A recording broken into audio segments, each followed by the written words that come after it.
Assalamualaikum warahmatullahi wabarakatuh. Alhamdulillahi rabbil alamin wal aqibatu lil muttaqin. Fala udwana illa 'alal zalimin. Wassalatu wassalamu ala asrafil anbiya'i wal mursalin nabiyyina wa habibina Muhammadin wa ala alihi wa sahbihi ajma'in. Amma ba'du. Segala puji hanya milik Allah, Tuhan semesta alam. Sahabat Salimah, marilah kita senantiasa memanjatkan rasa syukur kehadirat Allah Subhanahu wa Ta'ala atas segala nikmat, hidayah, dan inayah. Sholawat serta salam semoga tetap tercurah limpah kepada junjungan kita Nabi Agung Muhammad Sallallahu Alaihi Wasallam beserta keluarga, para sahabat dan pengikutnya sampai yaumul akhir. Sahabat Salimah, pada kesempatan yang baik ini saya akan menyampaikan sebuah kisah, semoga dapat kita ambil ibrahnya. Di sebuah desa hidup seorang ibu, seorang wanita yang berprofesi sebagai penjual roti. Dia membuat roti dan menjualnya di rumahnya. Dia menjajakan rotinya, memajangnya di jendela rumahnya. Sudah beberapa hari, setiap pagi lewat di dekat jendela seorang kakek tua dengan pakaian yang sudah tidak layak, kumal, kotor, tanpa senyum, tanpa kata. Si kakek hanya memandang pajangan roti. Dan ibu penjual roti selalu memberikan sepotong roti kepada kakek tersebut. Namun tidak pernah satu kata pun kakek tersebut mengucapkan terima kasih. Bahkan sekedar senyum saja tidak pernah diberikan oleh kakek tersebut.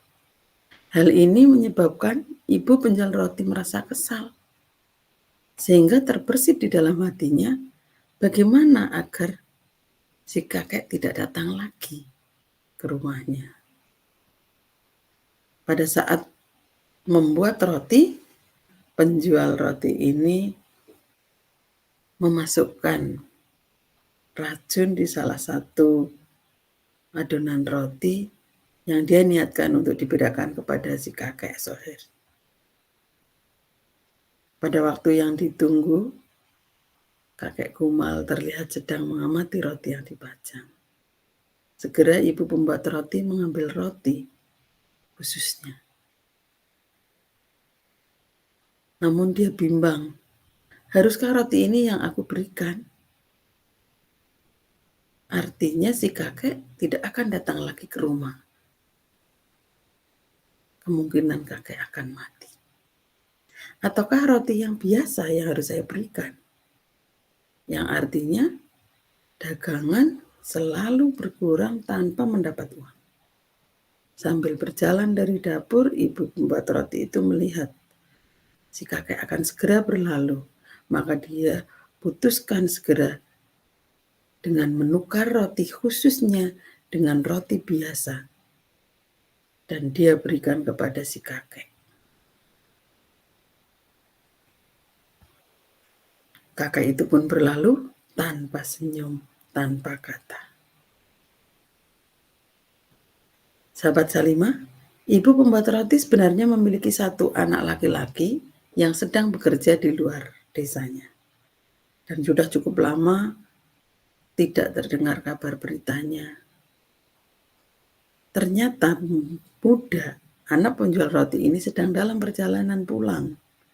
Namun karena dalam keadaan sakit dan tidak membawa bekal, di tengah jalan dia pingsan dan ditemukan oleh si kakek. Setelah bangun, si kakek memberikan sepotong roti. Setelah memakan, pemuda merasa sehat, kuat untuk melanjutkan perjalanan pulang ke rumah. Sesampainya di rumah, ibu pembuat roti sangat terkejut dan bahagia. Namun dia juga sangat cemas dengan keadaan putranya yang sangat kurus dan pucat. Kemudian dia bertanya, "Apa yang terjadi denganmu, nak?" Sang anak menjawab, "Ibu, tadi aku pingsan di jalan. Aku lapar sekali dan aku juga sedang sakit. Alhamdulillah ada seorang kakek yang menolongku, Ibu. Dia memberikan sepotong roti padaku." Ibu pembuat roti terkesiap. Wajahnya langsung pias dan dia menangis mendengar penuturan anaknya. "Kenapa ibu menangis?" tanya putranya.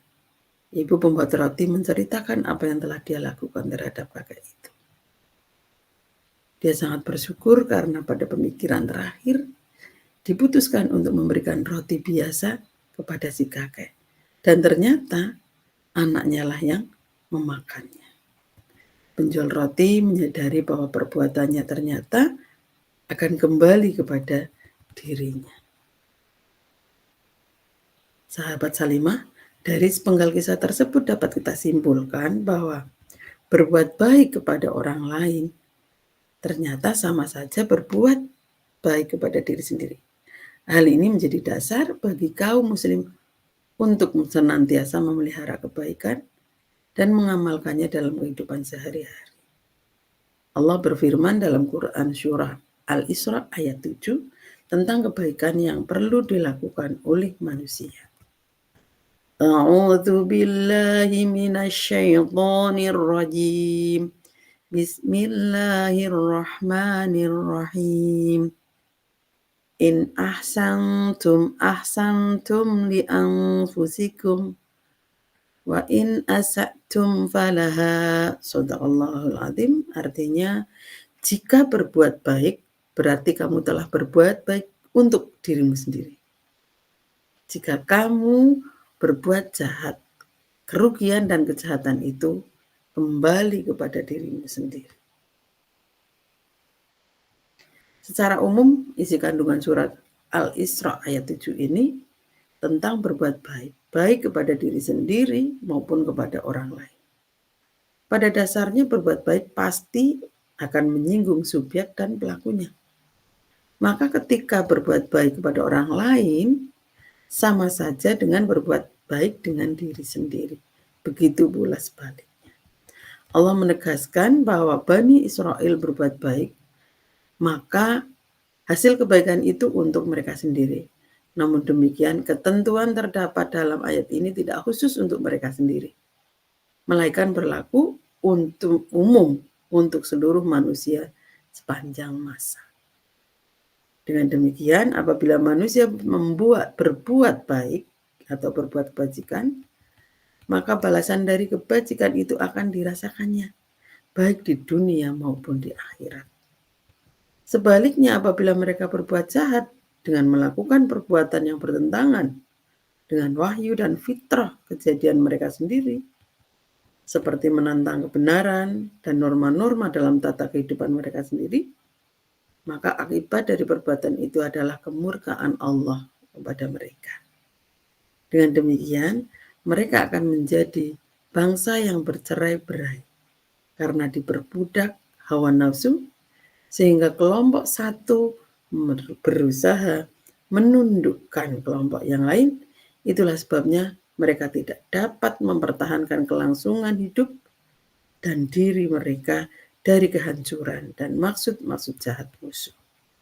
Mereka akan menjadi bangsa yang tertindas dan terjajah. Sedang keburukan yang mereka rasakan di akhirat ialah azab api neraka sebagai siksaan yang paling pedih. Quran Surah Al-Isra ayat 7 juga ditegaskan bahwa segala perbuatan pasti ada pembalasan atau ganjarannya.